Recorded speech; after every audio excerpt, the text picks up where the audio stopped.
materia de instalaciones 1, y ustedes van a ver acá contenidos que son familiares. ¿Qué vamos a ver? ¿Qué diferencia tenemos entre la instalación 1, las instalaciones 2 y las instalaciones 3? Lo que nosotros estamos viendo es un cambio de escala. Habíamos hablado en las instalaciones 1 una escala de densidad baja, que lo vuelvo a reiterar porque esto también se dice en las instalaciones 1. Densidad baja se refieren a viviendas unifamiliares de pocos metros cuadrados. Estamos hablando de 100, 200 metros cuadrados, 250 metros cuadrados, de lo que es una vivienda que todos conocemos. Pero estamos trabajando como un objeto indiviso para poder analizar en detalle, particularmente, todo lo concerniente a las instalaciones sanitarias, eléctricas, instalaciones de gas. En estas instalaciones 2, nosotros vamos a tratar un objeto de otra escala, que se denomina, de otra complejidad, que se denomina densidad media. Densidad media, para todo lo que es reglamento de construcciones, para todo el mundo que nos va a tocar contactarnos el día de mañana, en el futuro, en el propio ejercicio profesional como arquitecto, es lo que está reglamentado en todo lo que son los códigos. Y ahí vamos a hablar de lo que son densidad media, baja y densidad alta. En la densidad media van a comprender todos aquellos edificios que tengan una constitución de varias plantas que no van a superar el cuarto o el quinto piso. Y una densidad alta, para que ustedes tengan una amplitud de este universo de la instalación, estamos hablando de edificios en alturas, que también podemos llegar a ver acá, pero en la tercera vemos lo que son hospitales, edificios u objetos arquitectónicos con ese tipo de escala. Escuelas, hospitales, centros culturales, centros recreativos, estaciones de ómnibus, estaciones de trenes, aeropuertos. Esa sería la gran escala. Inclusive tiene un alcance muy determinado lo que es la rama de la parte urbanística. Acá vamos a trabajar en un edificio, reitero, de ese alcance entre 5 o 10 pisos, pero ¿a qué voy? Nosotros vamos a utilizar indefectiblemente los mismos conocimientos, los mismos conceptos físicos, químicos que tuvimos y que los adquirimos en instalaciones 1. ¿Qué cambia acá? La complejidad. No es el mismo criterio desde el punto de vista proyectual, una instalación de provisión de agua, una instalación de evacuación de residuos o de evacuación cloacal para un edificio en altura. Aparecen otros factores determinantes que nosotros tenemos que tener en consideración muy particulares. ¿Se entienden? Bueno, ese tipo de situación es la que vamos a ver en este dictado de instalaciones 2. La cosa se pone un poco más compleja. Ya no tiene la simpleza directa que es las instalaciones sanitarias para un edificio, para una unidad familiar, una vivienda determinada que cualquiera de nosotros podemos tener y la que usamos, usufructuamos cotidianamente en nuestras vidas. Muy bien, esas son las consideraciones generales que vamos a tener para el dictado y el cursado de nuestra cátedra Instalaciones 2 del Plan Nuevo de Estudios 2018. Otro punto, antes de arrancar específicamente con la primera clase inicial de Instalaciones 2, muchos de ustedes preguntaron si nosotros dictábamos en paralelo las instalaciones del Plan Viejo. Eso ocurrió en el 2020, a pedido académica. Hoy por hoy rige específicamente el Plan Nuevo de Estudios del año 2018. El anterior, que era el 2006, es el que ya no se dicta más. Ese también es otro punto que ustedes van a tener que verlo bien, porque muchos de ustedes quedaron atrasados con materias pendientes, probablemente en regularidad o no, o en condición de libres, pero no van a encontrarse con un dictado del plan viejo y tampoco van a encontrarse con una evaluación de parciales o una evaluación de exámenes finales de plan viejo. Eso sí, perdón, ahí de plan viejo vamos a encontrar, pero el corte definitivo, esto también estamos esperando una directiva definitiva de la parte académica, creo que tiene vigencia hasta este año 2022 en diciembre. 2023 solamente vamos a tener un solo tipo de examen final al plan nuevo de estudio 2018. Este año todavía ustedes cuentan con el hándicap de tener en paralelo exámenes finales, plan viejo y plan nuevo. Eso quiero recalcar, vean, y me corrijo. Bueno, vamos a empezar entonces lo que es la clase inicial de instalaciones 2 y vamos a hacer una presentación general.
Bueno, acá tenemos la portada inicial. ¿Se escucha bien?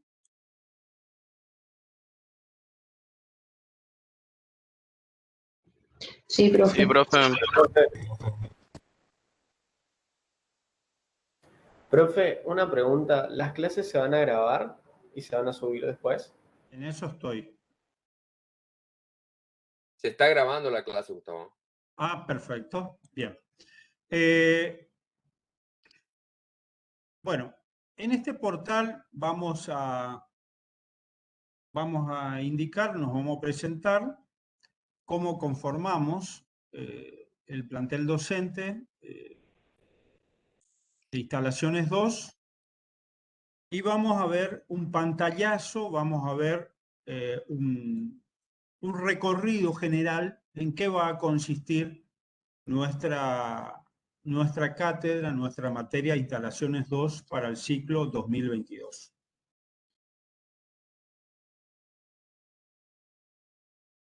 Este es el plantel docente. Acá hay que agregar al arquitecto José Seba. Nosotros somos el listado que ustedes aparecen, que van a ver acá en la placa. El arquitecto Gustavo Orlando Cáceres, que soy yo, el titular de la cátedra, a cargo. Está el arquitecto José Ramón Seba, también a cargo, y todos los otros docentes, que son el arquitecto Luis Alberto Ayala Ortiz, el arquitecto Gustavo Adrián Floridia, la arquitecta Elena Zurlo, el ingeniero Pablo Ariel Quirós, el ingeniero Hugo Daniel Zurlo, el ingeniero Fernando Falivene, y como docentes adscriptas, colaboradoras también de la cátedra Instalaciones 2, forman parte la arquitecta Mónica Richter y la arquitecta Rita Romero. Este es el plantel docente que va a formar parte del seguimiento, del acompañamiento de cada uno de ustedes en el dictado de la materia en su forma teórica y en su forma práctica.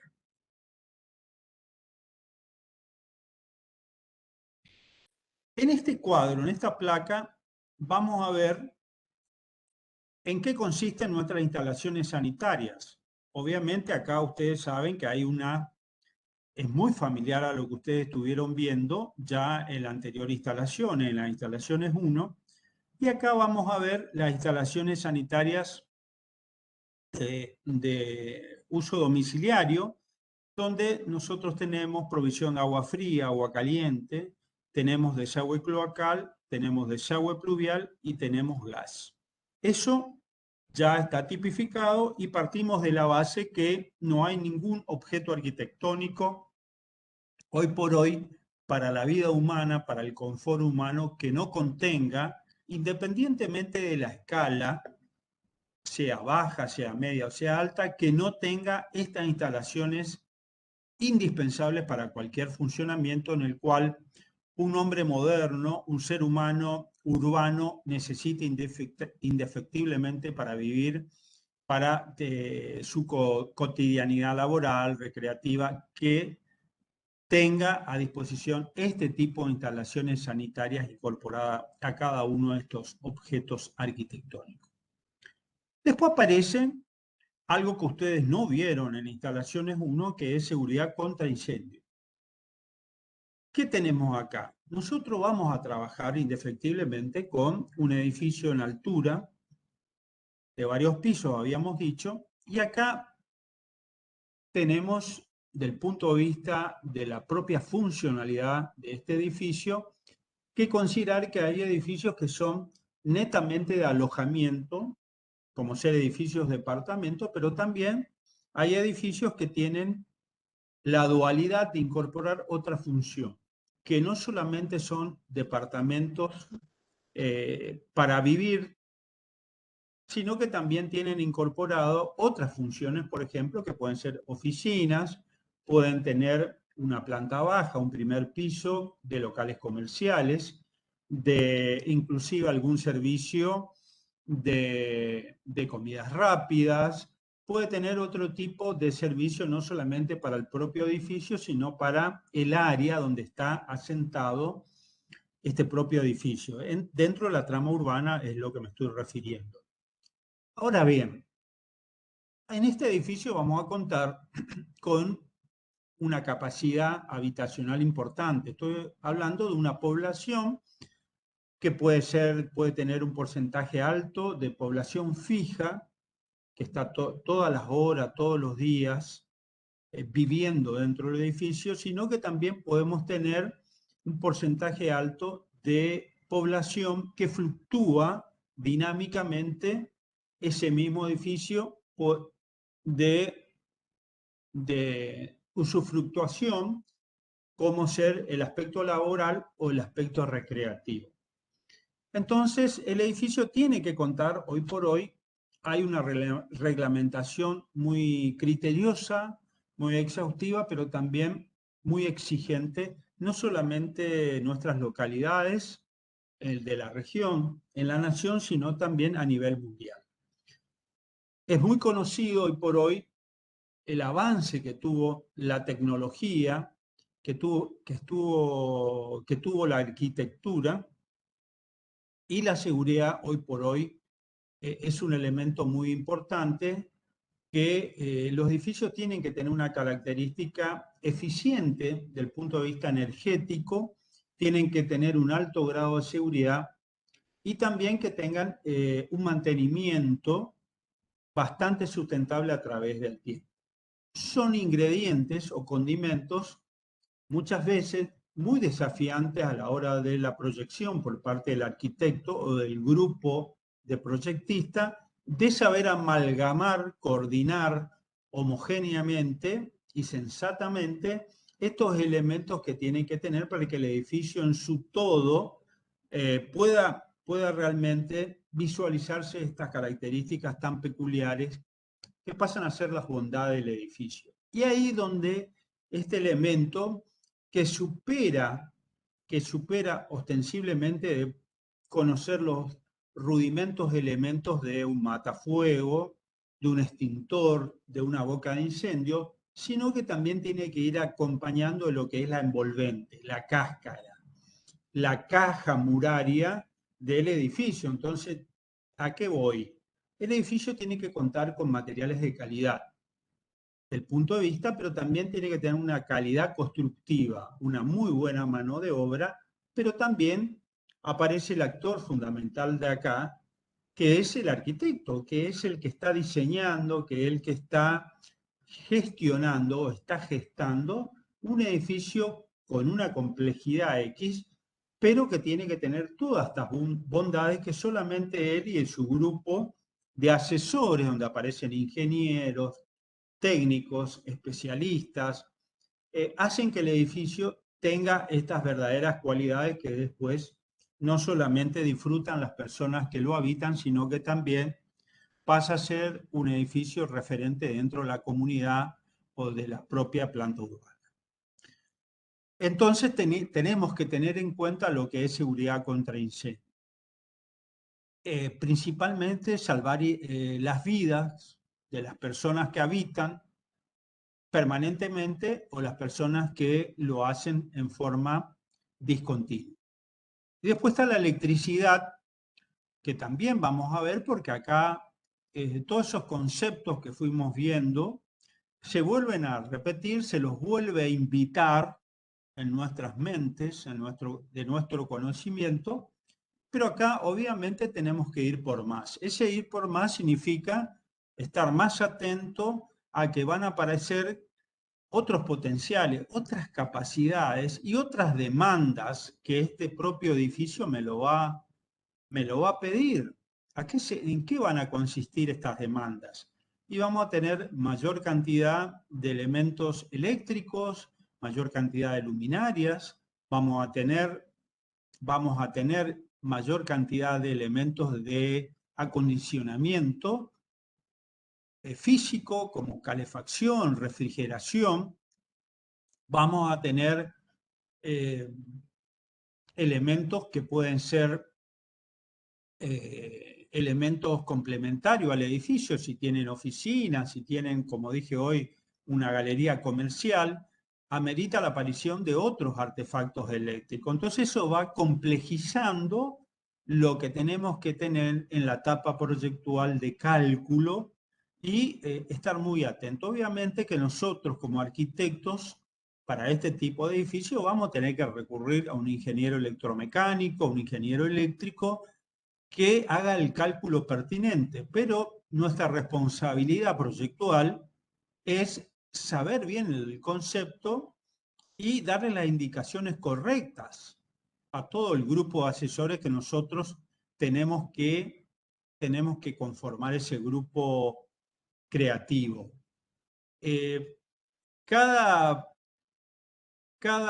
participante de ese grupo proyectual es la que hace el trabajo específico, más complejo de cálculo, pero tiene que tener un enfoque y tiene que tener una dirección que el arquitecto le tiene que indicar cómo va a ser el edificio, porque el arquitecto está conociendo, el grupo de diseño está conociendo cómo va a quedar el edificio terminado. Cada uno de los asesores solamente se dedica específicamente a lo que es su expertise, sea el de electricidad, sea el de incendio, el de instalaciones sanitarias y los otros elementos, por ejemplo, el que viene, que son ascensores. Y acá nosotros, en este cuadro inicial, separamos, desmenuzamos, pero en la realidad esto trabaja en tiempo real y probablemente comparten espacios físicos de alojamiento de esta instalación. Y aparecen los ascensores. Del punto de vista proyectual, los ascensores forman parte de lo que es circulaciones dentro de un edificio, dentro de una casa, dentro de un teatro, dentro de un hospital, de una estación de de trenes en un aeropuerto, pero sabemos muy bien que tenemos diferentes elementos verticales circulatorios. Y acá, para un edificio en altura, tenemos que contar con una circulación física estática, que es una escalera, pero también tenemos que contar con un elemento importante, que son los ascensores. Medios mecánicos de traslado en una X cantidad de tiempo, en forma de tiempo adecuada, desde una planta baja, desde un subsuelo, hasta N cantidad de pisos superiores. Y eso también va a requerir no solamente la calidad misma de lo que se está utilizando, sino que también este mismo elemento constitutivo de un edificio en altura tiene contacto directo con otras instalaciones. Por ejemplo, indefectiblemente necesita de la provisión de energía eléctrica para su propia movilización de subida y bajada. Necesita contar con materiales adecuados, de características ignífugas, que sea seguro, o sea, que tiene un contacto directo en todo lo concerniente a lo que es seguridad contra incendios. Tiene que estar muy bien ubicado en los halls, tiene que estar muy bien señalizado y sobre todo tiene que tener un mantenimiento mensual por parte de los inspectores municipales, que son los encargados de fiscalizar cómo funciona el edificio, este ascensor, todos los meses, cuidando la seguridad, el buen funcionamiento y obviamente el consorcio que maneja el edificio tiene que tener su propio equipo técnico de mantenimiento. Después se agregan como elementos también que pueden ser fundamentales o complementarios, como son la calefacción y refrigeración. Y acá entramos también en otro universo muy vasto, porque acá depende mucho de lo que es el lugar donde está el edificio. En qué parte, en qué provincia, en qué región del país nosotros vamos a levantar este edificio. Obviamente hay un condicionante muy particular que es el clima, la parte ambiental, y vamos a ver que hay edificios que están sometidos a temperaturas extremas.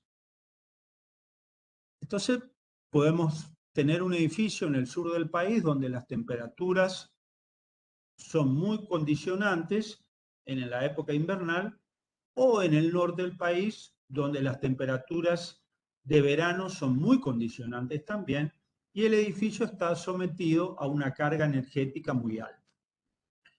No solamente de lo que está sometido en su envolvente, en su contacto natural con el ambiente, sino también qué tipo de materiales, qué tipo de aislación el arquitecto utilizó para que este edificio esté debidamente aislado. Y por carácter transitivo, este edificio sea un edificio energético desde el punto de vista sustentable. Al no tener esos materiales constitutivos, este edificio va a demandar una mayor carga energética. Voy a tener que utilizar mayor cantidad de medios mecánicos, físicos, electrónicos, máquinas, una maquinaria que vaya acondicionando para el buen confort de sus habitantes, ya que a lo mejor el edificio, la parte envolvente, su elemento constitutivo no son los correspondientes para ese tipo de clima. Eso me va a generar una carga extra que yo tengo que considerar. ¿Por qué? Porque vamos a estar obligados a que en lo que fue calculado primeramente es poco, es insuficiente. Entonces, ustedes van a ver simplemente cuando recorren las ciudades que los edificios se inauguran y después aparecen al poco tiempo una cantidad de equipos de acondicionamiento, de refrigeración, aires acondicionados, que muchas veces hay que pensar realmente si fueron calculados, están pensados. Partimos de la base que sí, para un edificio de esas escalas y complejidades, el arquitecto ha proyectado una capacidad de absorción de X cantidad de equipos de refrigeración.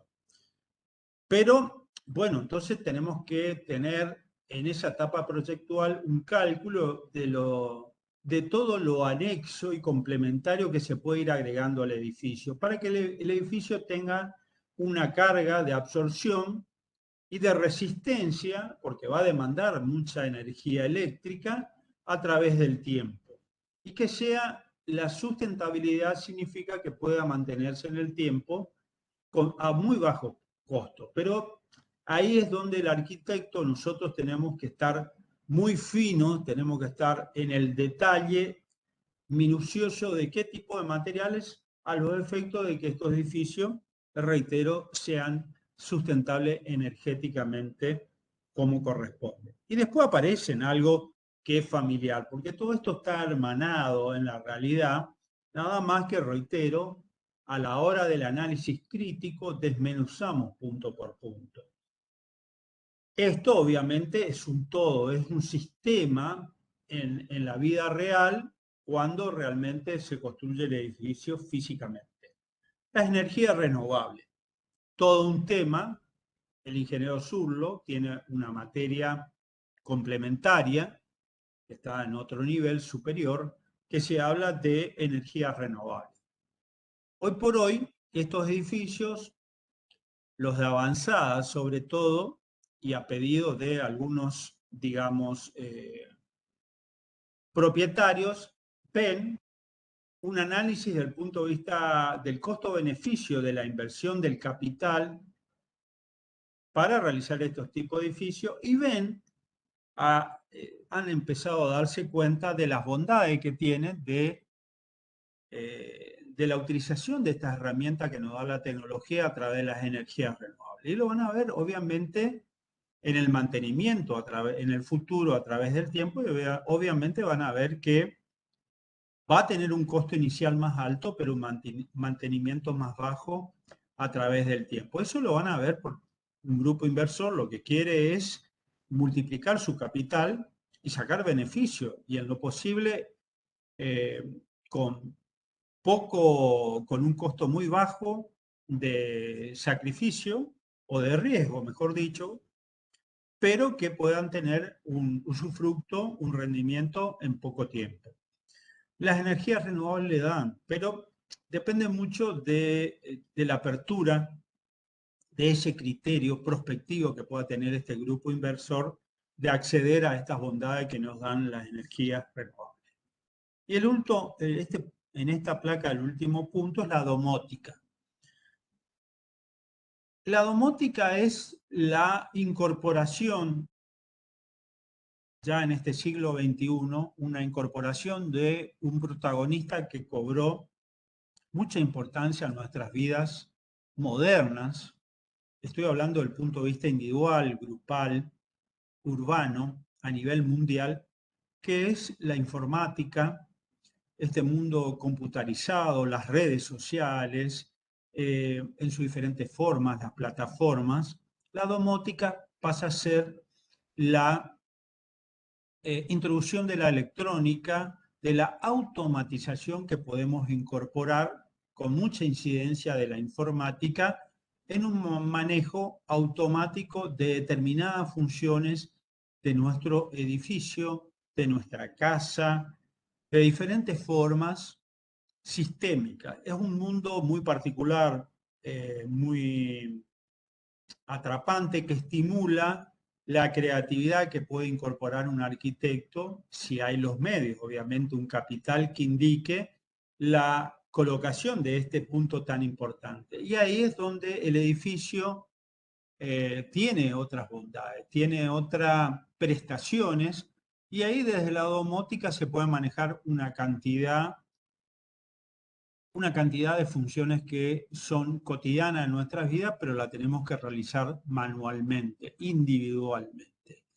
Y la domótica la podemos manejar de un smartphone, de un teléfono digital, funciones como controlar la parte de seguridad, cámaras, la climatización de todos nuestros ambientes, electrodoméstico, climatizar una pileta,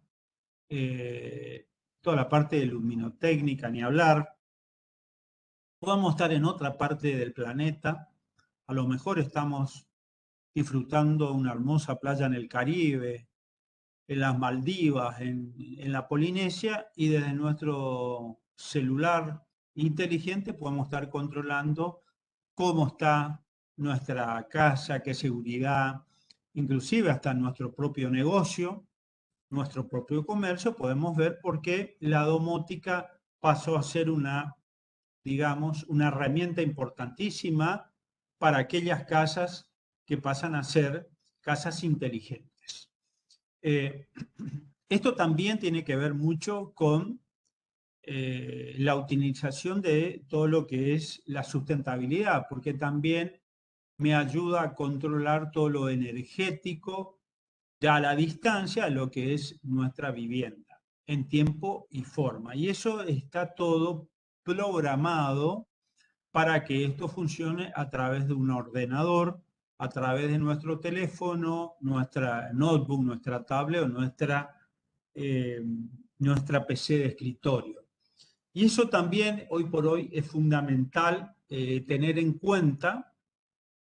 Nosotros lo vamos a ver no en profundidad porque no nos alcanzaría el año calendario. Hoy por hoy pasa a ser, digamos, otra carrera, otra especialización que podemos ir incorporando a medida que nosotros avanzamos en nuestra carrera, en esta carrera de grado, y después lo podemos ya recibidos en el ejercicio profesional, realmente entrar a este mundo tan apasionante, con muchas particularidades, que la domótica, la energía renovable, que es lo que me marca el futuro, lo que se viene muy fuertemente, no solamente en la parte arquitectónica, sino que se ve en nuestras vidas cotidianas, individualmente y colectivamente.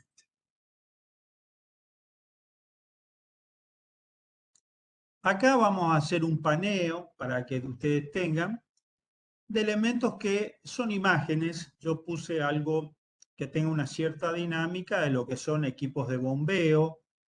Acá vamos a ver conceptos que lo podemos ver en una escala mínima, pero vamos a ver consideraciones que tenemos que tener en cuenta cuando yo ya estoy trabajando en una escala superior, una escala media. Entonces, yo necesito un X caudal, volumen de agua, que tengo que provisionar los diferentes tanques reserva, tanques mixtos. Entonces necesito tener en los niveles inferiores de nuestro edificio proyectado, que puede ser una planta baja, un nivel inferior, un subsuelo, y yo tengo que tener ahí considerado y tengo que tener plasmado X cantidad de tanques de bombeo, tengo que tener cañerías pertinentes para trasladar en forma vertical a las alturas este fluido importante, y necesito un elemento de locomoción mecánico, que son las electrobombas, con sus respondientes accesorios y elementos que hacen la complejidad de este sistema, que ustedes ya lo fueron viendo, que son codos, curvas, llaves esféricas, llaves de paso, y todo lo concerniente a la utilización de energía eléctrica. Una electrobomba necesita indefectiblemente la energía eléctrica, porque si no, de forma mecánica, va a ser imposible el traslado en línea vertical ascendente de todo lo almacenado en los tanques bombeo hacia el tanque de reserva o tanque mixto.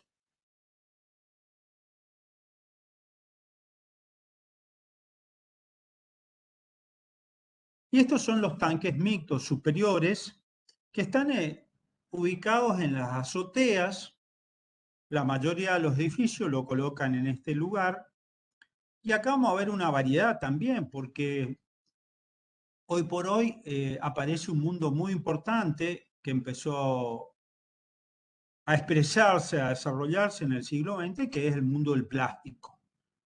Y el plástico avanzó tanto que encontramos objetos cotidianos, desde tanques de reserva, los plásticos en nuestros conductos, en nuestras tuberías, tanto agua fría, agua caliente, en la parte eléctrica, en la parte de gas.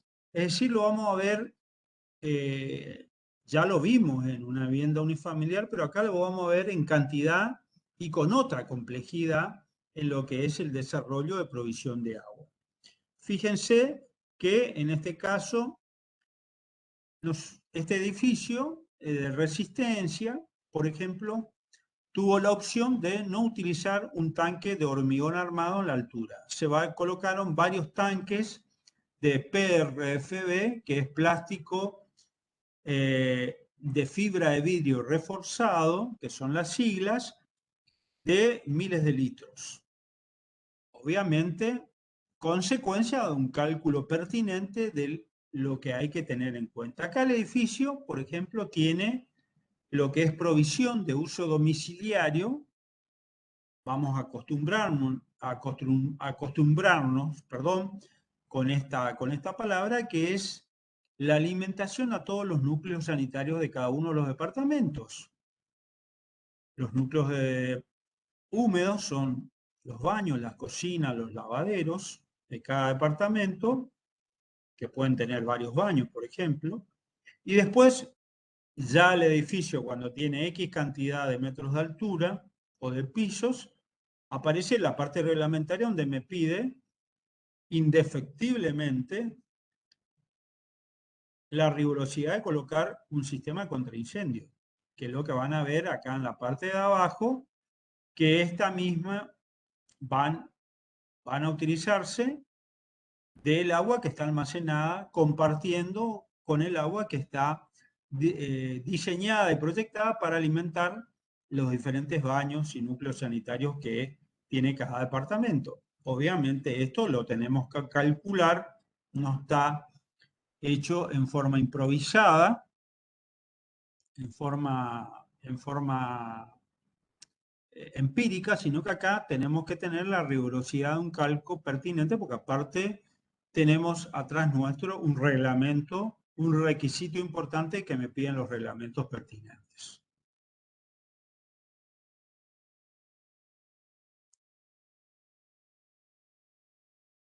Aparecen los ductos, los conductos, que probablemente están en los palieres estratégicamente ubicados, donde, como dije al comienzo de la clase, nosotros los separamos, los desmenuzamos para el análisis crítico en esta etapa nuestra de formativa, porque cada una de estas instalaciones es todo un mundo aparte que tiene su propia particularidad matemática, física, química, que tenemos que conocerla indefectiblemente.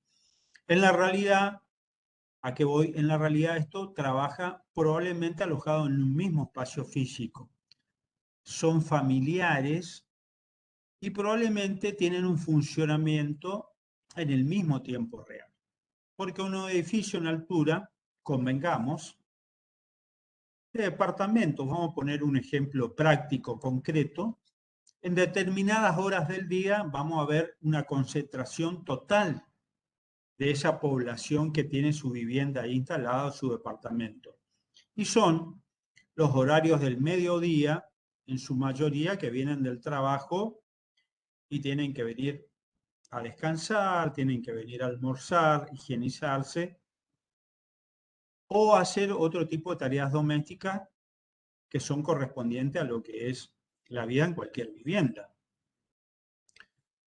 Es al mediodía y hay un uso exhaustivo de estas instalaciones. Están funcionando porque hay una demanda de agua fría, agua caliente, se usa la cloaca, se usa el gas, la seguridad, las energías de baja intensidad, se usa el teléfono, internet, la televisión, y probablemente nosotros eso no se ve, está debidamente ubicado en un lugar estratégico que nosotros tuvimos que darle esa localización como proyectista. Y aparecen estos ductos escondidos en pseudos placares con lugar de acceso en todos los niveles, a los efectos que el día mañana aparezca el personal de mantenimiento y haya un contralor de alguna avería, alguna pieza que necesita un recambio, alguna filtración o algún problema inherente que pueda tener la cañería, sea de gas, de agua fría, agua caliente, cloaca, la parte eléctrica, etc. Pero también ahí están ubicados, como ven acá en la placa, los diferentes tableros de consumo, lo que consume de agua, lo que se consume de gas, lo que se consume de energía eléctrica que están abajo, concentrado, pero en estos ductos aparecen principalmente los de gas y los de agua. ¿Por qué? Porque estos edificios tienen una entrada general en la línea municipal. Y abajo, por ejemplo, vamos a encontrar una batería importante, ustedes van a ver en los edificios de tableros eléctricos, donde esa energía troncal inicial se subdivide en subtableros de acuerdo a cada uno de n cantidad de departamentos que tenga el edificio, porque convengamos que no todos los departamentos tienen el mismo consumo energético, o sea, de energía eléctrica, energía de agua, porque pueden haber familias que tienen familias numerosas o familias de pocos integrantes, o personas solas que no tienen pareja y tienen otro tipo de consumo. Entonces, indefectiblemente tiene que haber un contador de consumo de todas estas energías que necesita un edificio para su funcionamiento y por obviamente abastecer las necesidades de confort que necesita cualquier persona, más conviviendo y viviendo en este tipo de edificio. Entonces ahí vemos, fíjense, este edificio, la foto fue tomada, todavía falta la limpieza porque el edificio todavía estaba sin funcionar, todavía no se lo estaba utilizando en su totalidad, entonces todavía tenía restos de obra. La obra todavía estaba, le faltaba la limpieza final, pero bueno, lo que ustedes ya pueden visualizar de los criterios que hay que tener dentro de el edificio y los lugares estratégicos, la utilización de estos correspondientes artefactos.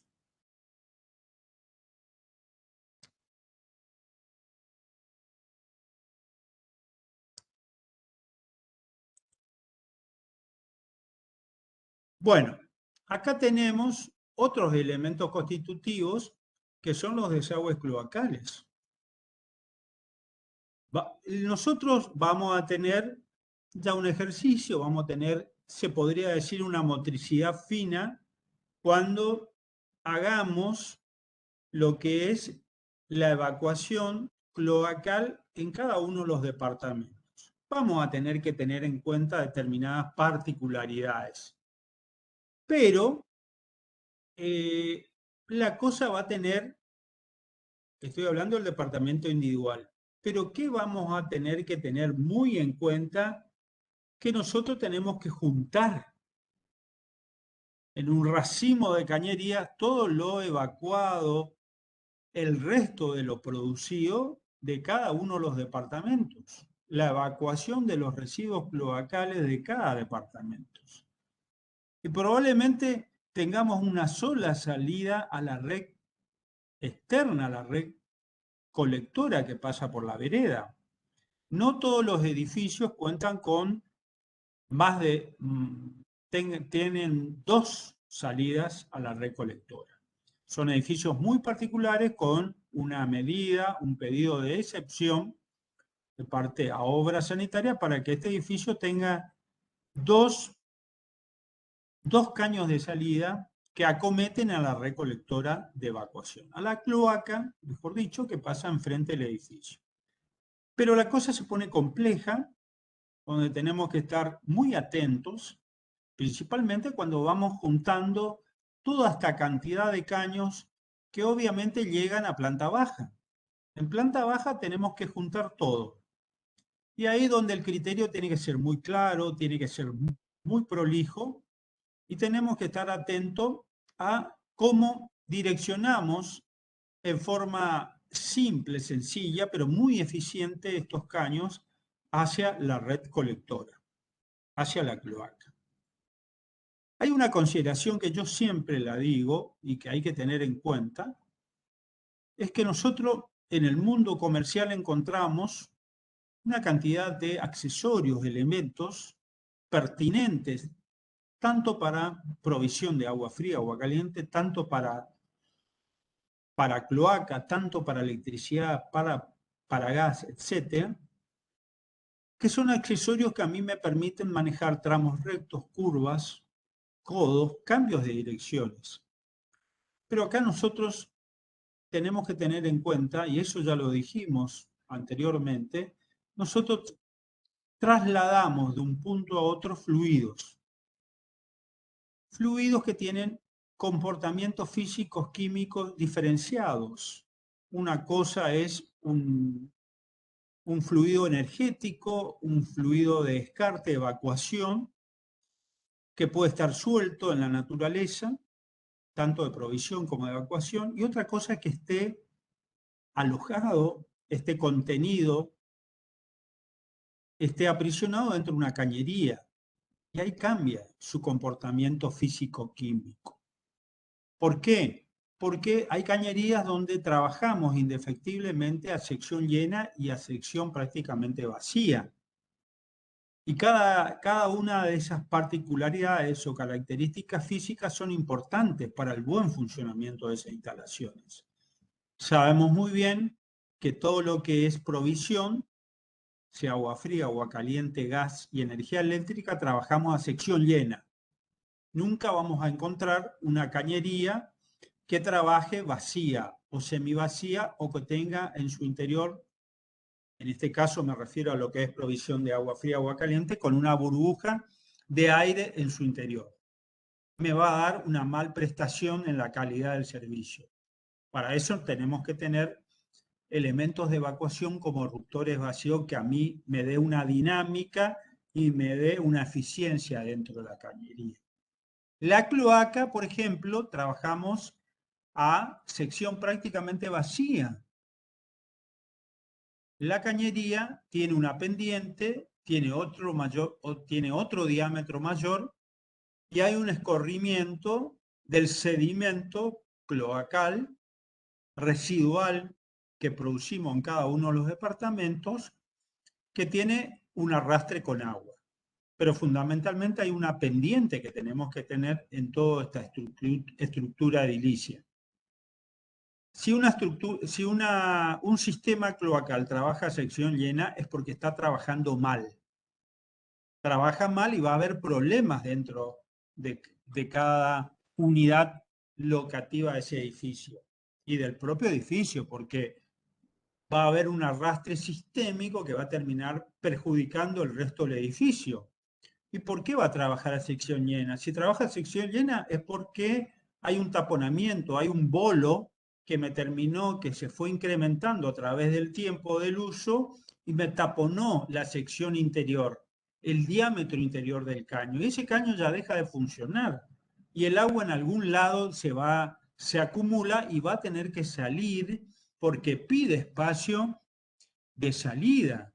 El agua quiere naturalmente evacuar, busca un destino final. Pero ese destino final está impedido porque hay un taponamiento en un punto de todo ese sistema cloacal. Entonces yo tengo que tener considerado lugares estratégicos de acceso a cañería primaria principal, que es lo que realmente hay que tener en cuenta y es el léxico apropiado de lo que concierne a nuestra expertise como instaladores sanitarios o proyectistas sanitarios. Pero también tenemos que tener en cuenta que estos caños no son caños chicos que no demandan mucho espacio, como por ejemplo los caños de provisión de agua fría, agua caliente o de gas. Acá estamos hablando de grandes secciones. Y acá hay otro elemento que el arquitecto ya a nivel de la etapa de anteproyecto, en su etapa proyectual de anteproyecto, tiene que saber dimensionar bien los ductos porque fíjense que acá en la parte inferior a la derecha, donde están alojados estos ductos. Entonces yo tengo que darle el lugar que este conducto sea no solamente de aireación, en aquellos núcleos sanitarios que no tienen ventilación natural, que es ventilación forzada, mecánica en la mayoría de los casos, sino que también es un lugar propicio para la colocación, el alojamiento de todas las tuberías de los caños de cloaca, por ejemplo, en sus diferentes diámetros, tanto para cañería primaria como para cañería secundaria. Y el otro elemento fundamental, que acá en estas fotos que tiene esta placa es muy elocuente, es cómo tenemos el contacto no invasivo con todo el elemento estructural que tiene el edificio.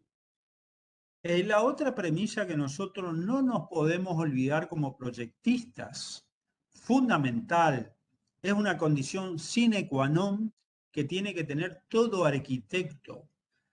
Las instalaciones tienen una familiaridad, podemos decir un maridaje directo con lo que son las estructuras. Es más, hay otro punto importante que hay que tener en cuenta.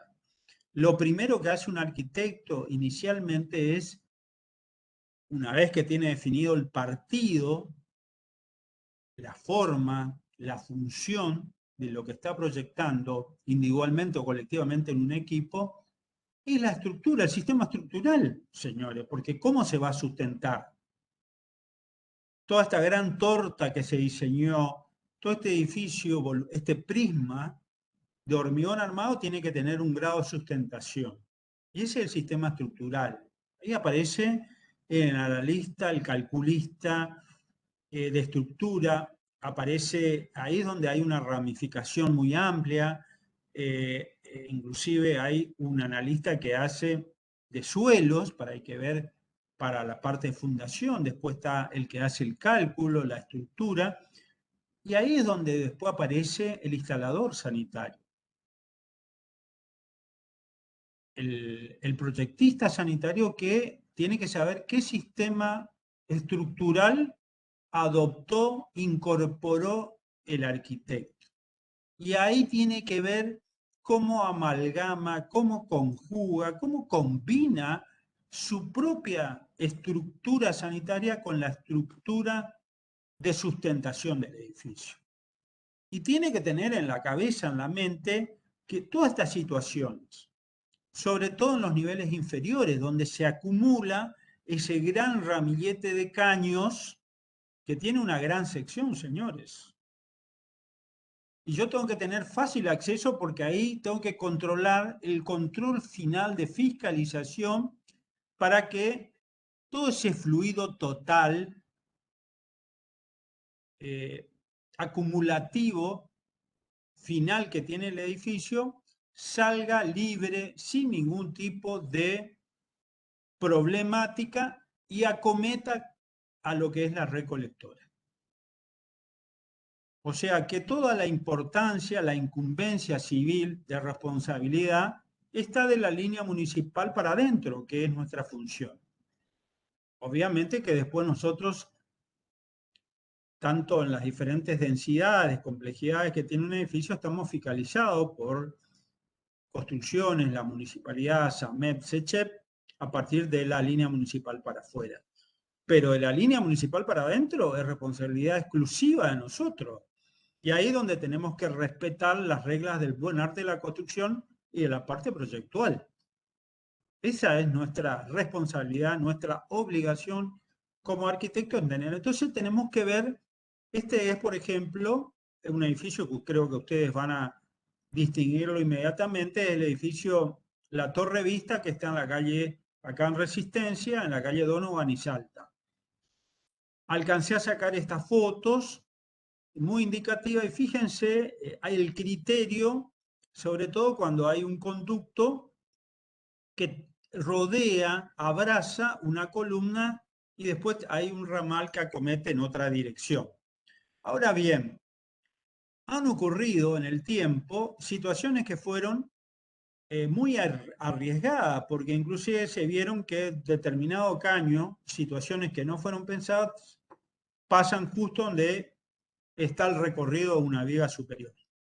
Y no hay mejor oportunidad, siempre aparece alguna inventiva muy argentina nuestra, nuestro propio Perfil dice, bueno, hagamos un agujero y que el caño perfore en una parte neurálgica de la vía que está haciendo un trabajo estructural. Para eso está, para eso fue calculada y tiene una responsabilidad protagónica en la sustentación del edificio. De repente se ve con una perforación que no está calculada.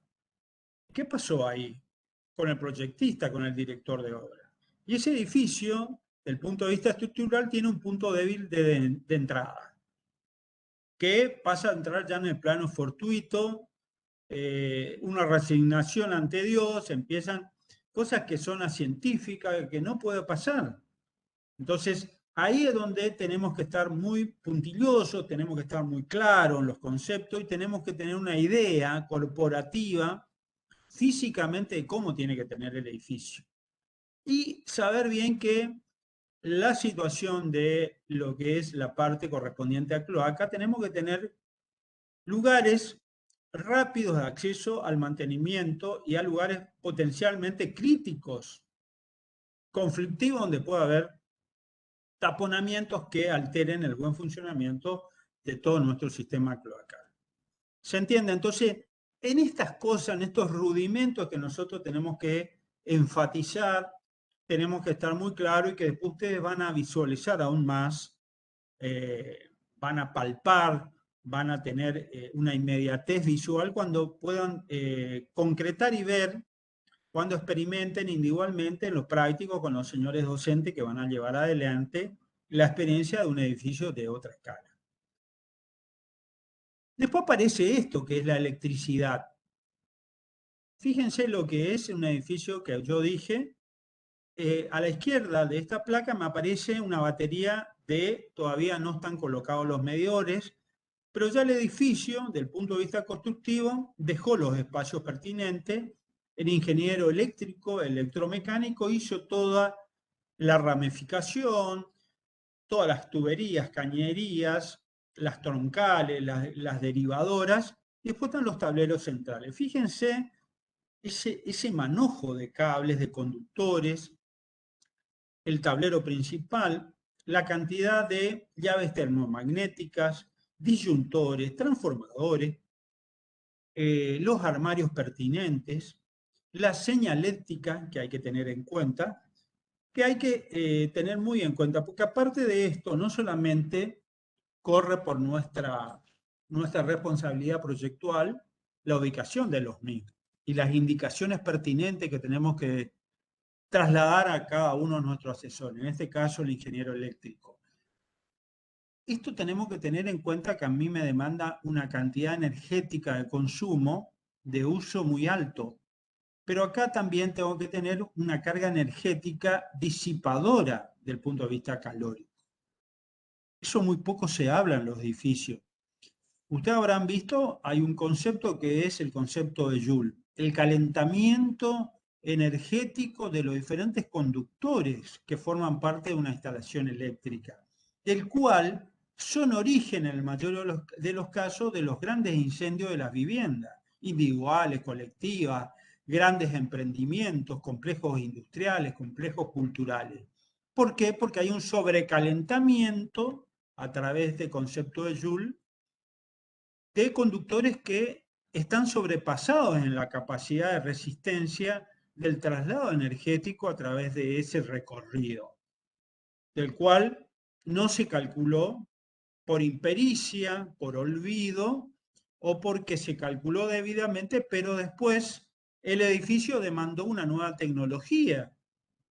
Y hay mucha gente que es improvisada, que es intrépida y genera todo este tipo de problemas que después, obviamente, cuando ocurre el hecho, la comunidad misma, la sociedad misma, va en búsqueda del arquitecto inicialmente. Pero una cosa es cuando se termina el edificio, se hacen los contralores, la fiscalización, se pone en marcha el edificio, se da un manual de instrucciones a los habitantes, a los que van a usufructuar el edificio, pero después, ¿cómo se mantiene?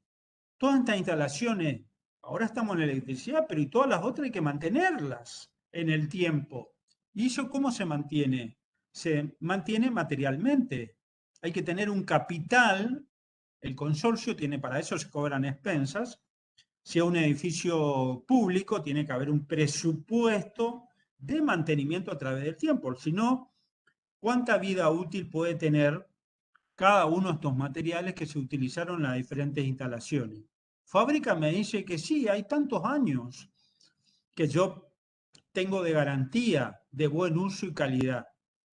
Pero después tenemos que ver qué mano de obra lo utilizó, si el instalador, el ingeniero, el arquitecto colocó debidamente y hizo el contralor de ese material. ¿Qué mano de obra es? La calidad de la mano de obra.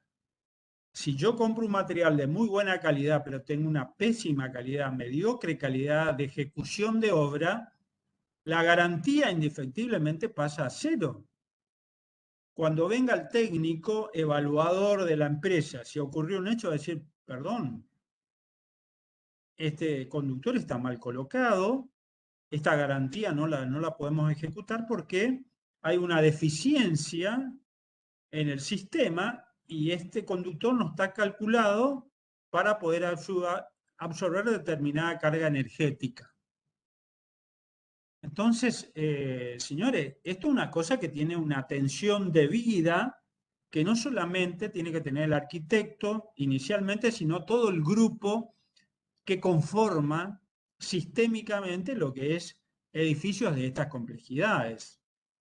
Voy a llevar a una escala mucho más chica. Las famosas zapatillas que hay en todas las viviendas.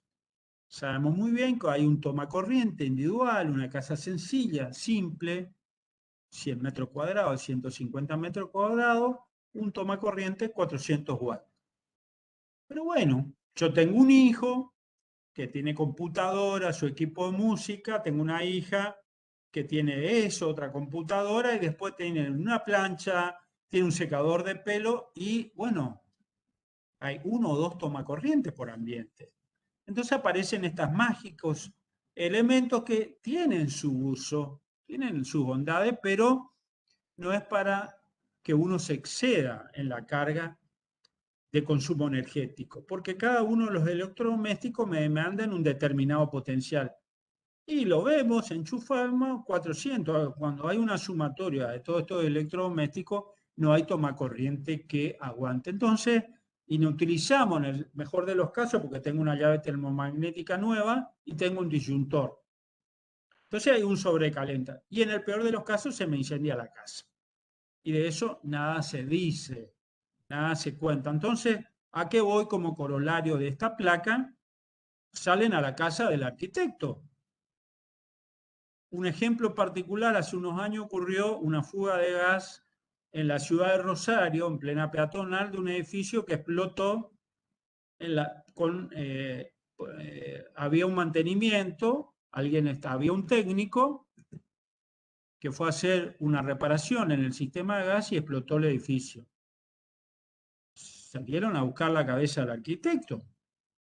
Hasta que hubo todo un sistema de peritaje, hubo una judicialización, hubo afectados, creo que llegó a haber sin muertes, pero hubo gente con daños físicos menores, mucho daño material propio y del vecindario adyacente, hasta que se armó un peritaje y se determine el grado de responsabilidad. Pasaron 2 años. Mientras tanto, el arquitecto estuvo a punto de ir a la cárcel, pero el problema era el mal uso del personal que vino a hacer el servicio. Crónica, por ejemplo, encargada, todos conocen lo que es el canal Crónica, se busca al arquitecto, eso me quedó grabado. Entonces, hay una simpleza desde el punto de vista crítico en el deslinde de esta responsabilidad. Entonces, la metáfora esta de todo lo que estoy diciendo es la seriedad que lleva el armado, la complejidad que tenemos que tener inherente dentro de nuestro acervo como arquitecto. Estoy hablando del punto de vista actitudinal, como profesionales primero y después como persona, como ciudadano de este país. Obviamente que esto tiene que ser trasladado intrínsecamente al resto de los participantes del equipo que yo conformo. De ahí va a salir la calidad de lo producido. pero en el mientras tanto ocurren todas estas situaciones que no se cuentan. Esta es una gran película compleja que el resto de la sociedad no sabe. ¿Por qué? Porque realmente analiza del hecho final, el que se puede visualizar. Se reventó el edificio, se derrumbó, explotó el edificio y murieron tantos. Pero en el antes, en el proceso de esa consecuencia final, no se cuenta después de mucho tiempo. Pero en eso la sociedad es muy contundente, es muy lapidaria y realmente en eso nosotros nos vemos afectados inmediatamente en poco tiempo de haber ocurrido un hecho de semejante magnitud. Entonces, tenemos que ser muy serios a la hora de llevar adelante este tipo de instalaciones. Si nosotros el día de mañana, porque no todos nosotros como arquitectos tenemos familiaridad con las instalaciones o tenemos cierta empatía, nos resulta familiar, nos gusta, tenemos que ser lo suficientemente inteligentes. Si no tenemos, digamos, esa empatía, el día de mañana buscar los asesores pertinentes que ayuden a conformar y darme una prestación de que lo que yo estoy ofreciendo como profesional realmente sea de calidad y en lo posible que sea de alta calidad. Y eso va a ser muy bien recepcionado y va a ser muy bien resaltado por el cliente o la persona que ustedes o el grupo inversor el cual ustedes le estén brindando su beneficio de su ejercicio profesional. Otro ejemplo de que cómo se ubica la parte en los diferentes niveles de los conductores. Y también hay que tener en cuenta porque vamos a encontrar una cantidad de caños. Fíjense, y caños probablemente todos eléctricos en un espacio específico que yo indiqué, coloqué las cajas derivadoras y después también se va a encontrar con otros caños de otras funciones, por ejemplo, los caños cloacales. Y vamos a tener en cuenta, cómo se los coloca. Un minuto, por favor.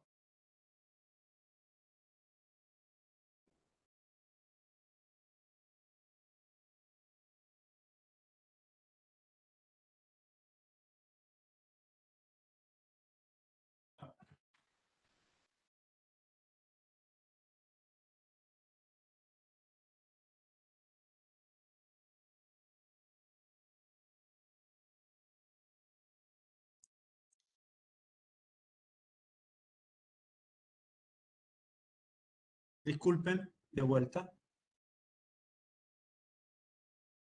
Bueno, habíamos quedado acá en electricidad. Después, ¿qué viene de todo esto? Gas. Hoy por hoy el gas en nuestra región está por verse. Hasta el momento nosotros trabajamos con gas envasado. Hay edificios que tienen un sistema de baterías de gas envasado, tubos, acá vemos tubos de 45 kilos, con todos los componentes y accesorios correspondientes a lo que es la instalación de gas.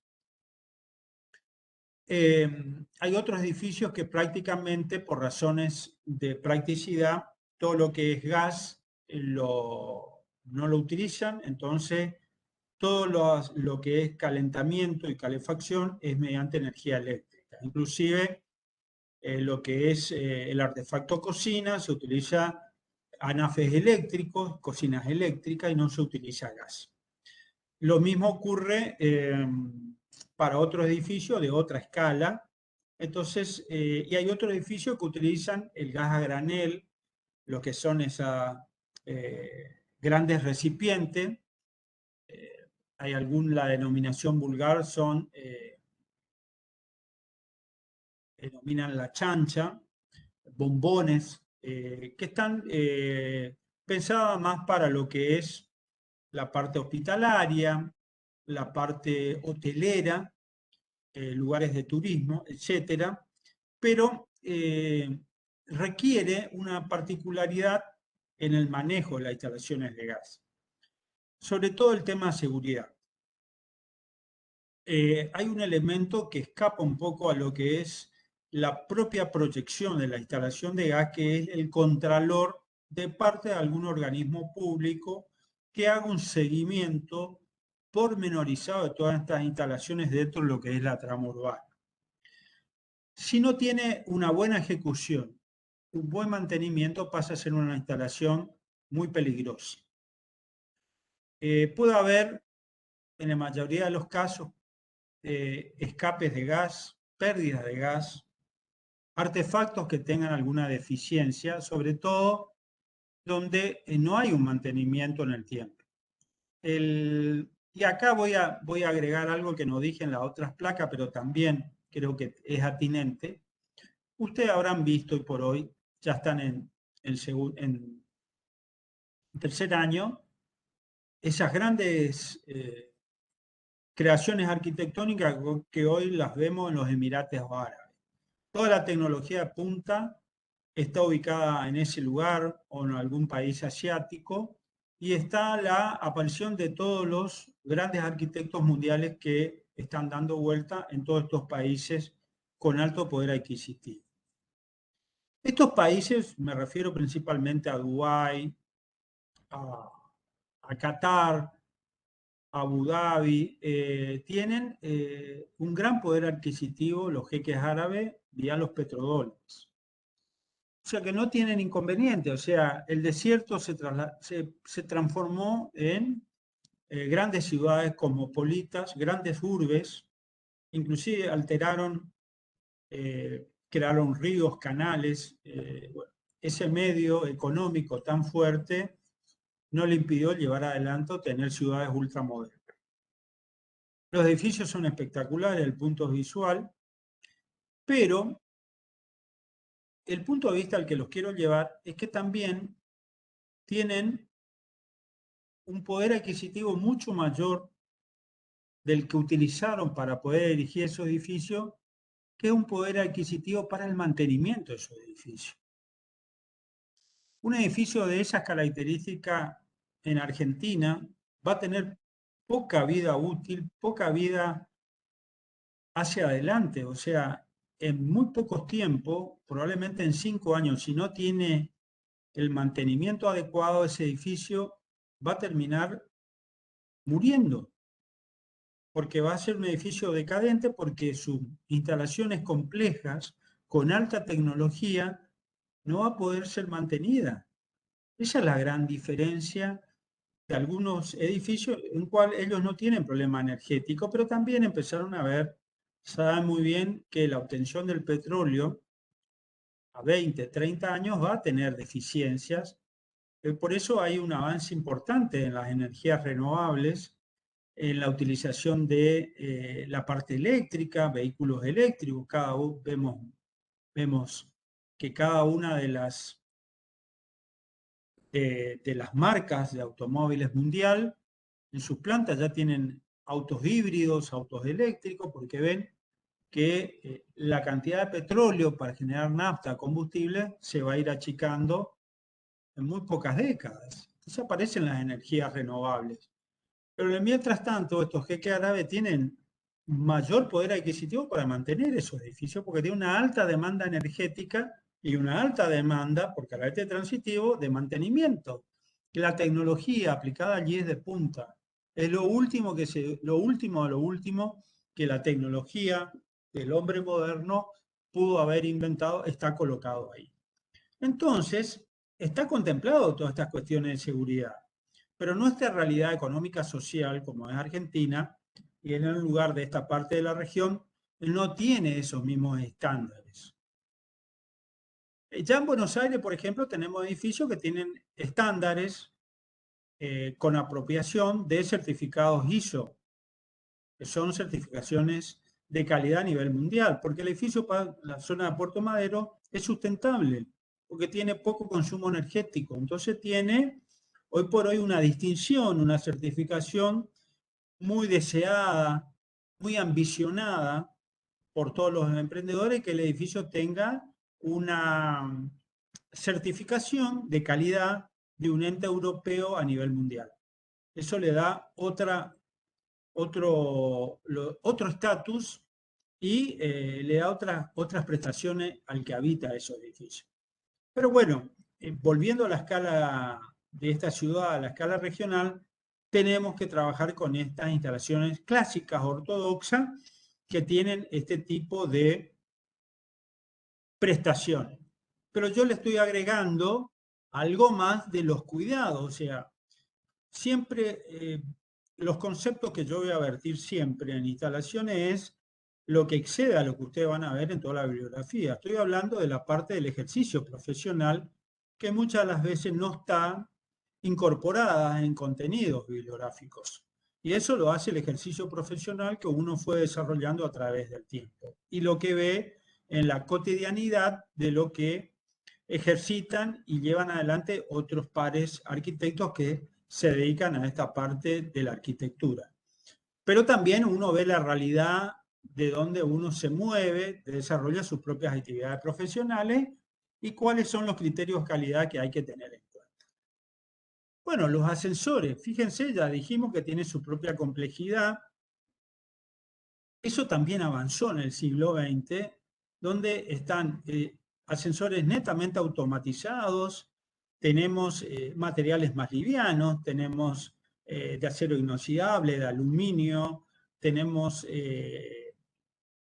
sobre todo ascensores alivianados, inclusive hay algunos que tienen ejes pivotantes de ascensión y descensión, dejaron de tener las viejas guías con contrapesos, hay clásicos, el mundo, el mercado donde se comercializa todo este tipo de artefactos, brindan desde los más económicos, los intermedios y los ascensores de características premium, que están ubicados en estos edificios de características inteligentes. Obviamente los costos son totalmente diferenciados. Algo similar también tienen los montacargas, que son ascensores utilizados obviamente para lugares de características industriales, lugares de grandes almacenes, depósitos que cumplen funciones de poca velocidad y donde lo que uno está trasladando son elementos, materiales, objetos, no está trasladando personas que tienen otro requerimiento, otras necesidades. Entonces los montacargas tienen otra simpleza en el funcionamiento y en su propia característica constitutiva. Bueno, eso también lo vamos a ver. Los vamos a ver nosotros desde el punto de vista de lo que tenemos que considerar de la parte de la ubicación y cómo tenemos que tener en cuenta a la hora de hacer un cálculo donde esa capacidad eléctrica va a tener que, una parte va a tener que ir para poder alimentar nuestros ascensores. De los ascensores tenemos que decir que también hay un párrafo aparte de ellos en la parte de seguridad contra incendio. Hay un reglamento pertinente muy exigente y riguroso que me dice que los edificios en altura tienen que tener edificios de altura de X cantidad de metros cubiertos, tienen que tener ascensores de seguridad. Ascensores que tienen que ser utilizados exclusivamente por los bomberos, el cuerpo de bomberos. Pero obviamente acá estamos en una ciudad que tenemos una trama urbana, la mayoría de los edificios están entre medianeras y los ascensores que existen, que pueden ser 2 o 3 en la mayoría de los casos, un común denominador, solamente se trasladan personas. Si hay un ascensor destinado exclusivamente para bomberos, es un ascensor que no lo puede utilizar nadie y solamente lo utilizan los bomberos en el caso que haya algún tipo de incidente de incendio o alguna situación similar. Ese ascensor es utilizado por ellos, pero también tiene su propia fuente energética de utilización para poder movilizarlo en el ascenso y en el descenso. Cuando hay algún incidente de característica de incendio, lo primero que tiene que hacer la persona de mantenimiento es cortar todo suministro de ingreso de energía al edificio, de agua, energía eléctrica, de gas. En este caso, si tiene un ascensor contra incendio, es el único que va a andar, pero va a tener su propio grupo electrógeno que va a permitir la movilización y con el uso exclusivo del cuerpo bombero. Nadie más, ninguno de los habitantes del edificio va a poder utilizar en su vida cotidiana. Y ese reglamento es muy riguroso. Hay algo del reglamento que no todos los edificios de resistencia tienen. Por lo menos yo no tengo conocimiento de que haya edificio alguno acá en Resistencia o Corriente que tenga uno exclusivamente para bomberos. ¿Por qué? Porque son edificios entre medianeras, dentro de la trama urbana, estamos hablando de un frente de 10 metros, 15, y hay, digamos, una lucha de metros cuadrados de sacar eficientemente espacios que sean redituables en todo sentido, funcionales y económicos. La aparición de un ascensor es mayor capital de inversor, pero también va a haber una deficiencia, un faltante de metros cuadrados que yo tengo que considerar en altura en cada uno de los pisos. Entonces, son variantes que en este caso tenemos que tener en cuenta, pero no está mal. Es pertinente que tengamos en cuenta que hay un reglamento del punto de vista de seguridad contra incendio que para edificios de X escalas, de X complejidad y de metros cuadrados tiene que estar considerado un ascensor contra incendios para uso exclusivo del cuerpo de bomberos. Bueno, hablando de bomberos, caemos en lo que es seguridad contra incendio. Esto lo vamos a visibilizar en todas las instalaciones, en todos los, digamos, niveles que tenga un edificio, tiene que aparecer los elementos de extinción contra incendios. La mayoría de nuestros edificios urbanos, de departamentos y oficinas, es un sistema de seguridad contra incendio a base de agua. Extinción con agua. Entonces, ¿qué elementos lo vamos a ver? Vamos a tener en mano que son las cajas contenedoras de bocas de incendio y elementos manuales de extinción. Los matafuegos, se denominan matafuegos, pero se denominan también en la jerga pertinente extintores manuales, que son los matafuegos que están con un color pertinente, reglamentario, ubicación estratégica, tienen que estar a mano, tienen que tener una determinada dimensión, hay un cálculo.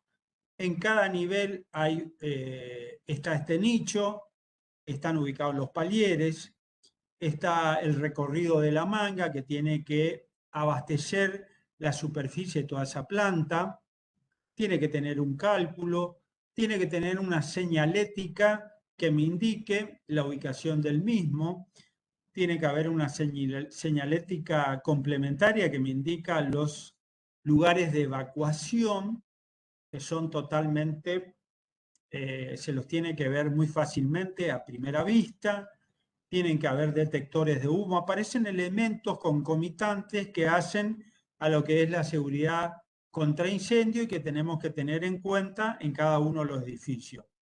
Eso está en todos los niveles. Inclusive hay otro elemento que ya estoy pasando las placas, pero le estoy marcando placas, fotos de niveles bajos. Hay otra parte en los edificios en altura donde todo el sistema de instalaciones, y me refiero exclusivamente a lo que es los sótanos, los subsuelos, allí las cañerías de todas las instalaciones sanitarias y complementarias que tiene un edificio están a la vista.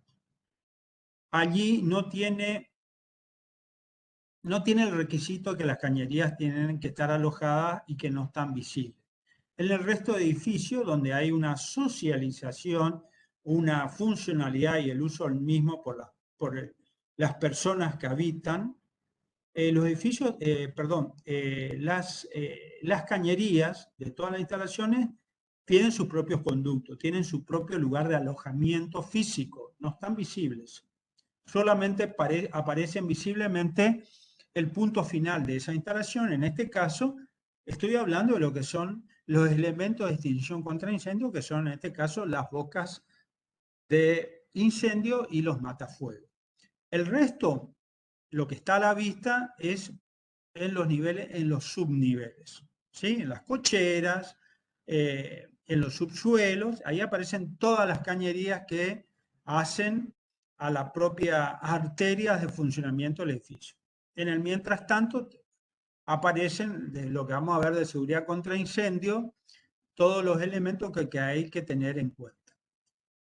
Acá hay una combinación de todo lo que es de provisión de agua, en este caso, porque yo extingo con agua, con boca de incendio, aparece un extintor manual o matafuego que utilizo gases diferenciados, aparece un detector de humo que tienen otra mecánica de funcionamiento, pero hacen un todo. El todo es seguridad contra incendio. Pero tenemos que saber estratégicamente a la hora proyectual, dónde colocar cada uno de estos elementos y accesorios. Y acá cambia la cosa. Por ejemplo, todo esto que vamos a ver acá es imágenes de lo que es, por ejemplo, la Merian, el Hotel Amerian, donde está acá en la calle Perón. Esto está en la azotea de este edificio que fue adaptado a un edificio viejo, pero con una estructura netamente nueva para poder sustentar toda esta parafernalia de elementos de instalación. Fíjense que aparecen grandes condensadores, radiadores que hacen a lo que es la refrigeración. Estos grandes cilindros de acero inoxidable forman parte del calentamiento de agua del edificio, donde se hace el calentamiento, el cambio de temperatura, el acondicionamiento del agua caliente. Las grandes tuberías en la parte de la azotea, porque no hay otro lugar, y en la parte de abajo un sistema de presurización mediante electrobombas que me elevan X cantidad de líquido para poder abastecer estos sistemas mixtos en su funcionamiento, donde ahí se conjugan energía eléctrica, agua, gas, etcétera, porque estamos hablando de un edificio de muchos metros cuadrados y con una prestación de acondicionamiento muy específica, digamos. Entonces, acá hay una escala mucho mayor, mayor potencial energético, aparecen inclusive una aparatología electromecánica de otra consideración y obviamente de otra complejidad. Acá indefectiblemente tenemos que tener un cuerpo colegiado de asesores de la ingeniería en gran escala en cada una de estos servicios muy específicos. Otras instalaciones especiales, bueno, todo lo que es equipos de electrobomba y el edificio que puede tener un elemento recreativo como un natatorio, una piscina en la parte superior, donde tiene su característica, tiene su propia, mecanización en todo lo que es el filtrado, que no dista mucho de lo que es la parte similar a lo que tiene una vivienda, desde el punto de vista doméstico, pero bueno, está ubicado estratégicamente en la azotea, con un deck, un solario, en un lugar recreativo, conjuntamente con un servicio de parrilla, es decir, pasa a ser como el patio principal recreativo que tiene ese edificio, pero nada más que en la azotea o terraza final en la cubierta del edificio. Obviamente acá hay que tener una consideración del propio peso específico, que puede ser del hormigón constitutivo, del plástico constitutivo, sino también de la cantidad, el volumen de agua que tiene que ser considerado, porque la estructura tiene que estar también calculada para poder sustentar esa masa de agua estática que está en la parte superior. Hay muchos edificios, de esto quiero también detenerme un poco, antes de dar por finalizada esta clase inicial. El edificio hay instalaciones de lo que es el agua contenida estáticamente, que hay un sistema de bypass que ayuda complementariamente en el caso que haya algún problema de incendio en el edificio y sea superada la cantidad o el volumen que calculé en el tanque mixto, en el tanque superior, porque está indefectiblemente ligado al tiempo que lleguen los bomberos y el uso manual por parte del personal de mantenimiento del edificio se vea imposibilitado porque ya se ha utilizado el fuego avanzado y no alcanza el volumen de agua que yo calculé para el tanque mixto. Entonces, hay muchos edificios que ya tienen un bypass incorporado para utilizar esa agua de la piscina, de la pileta en la parte superior, se utilice como elemento para poder controlar y extinguir el incendio que se ha producido en el edificio. Bueno, esta es la última placa. Vamos a hacer un recreo de 10 minutos y después nos volvemos a encontrar. Hugo, Sí, Gustavo. por la grabación, corta. Sí, cuando cortás ya o tenés algo más para decir. No, esta parte de la clase terminó. Vamos a hacer una cosa entonces. Me parece como acá hay digamos, un recorrido general de en qué consiste el desarrollo de la Cátedra Instalaciones 2. Vamos a dar por finalizado esta clase y después ya el jueves que viene vamos a entrar a lo que es la parte de provisión de agua al edificio en altura, que va a ser el eje rector del desarrollo de nuestra materia. ¿Alguna consideración en particular complementaria que ha quedado así en duda de los alumnos para poder tratar, Hugo?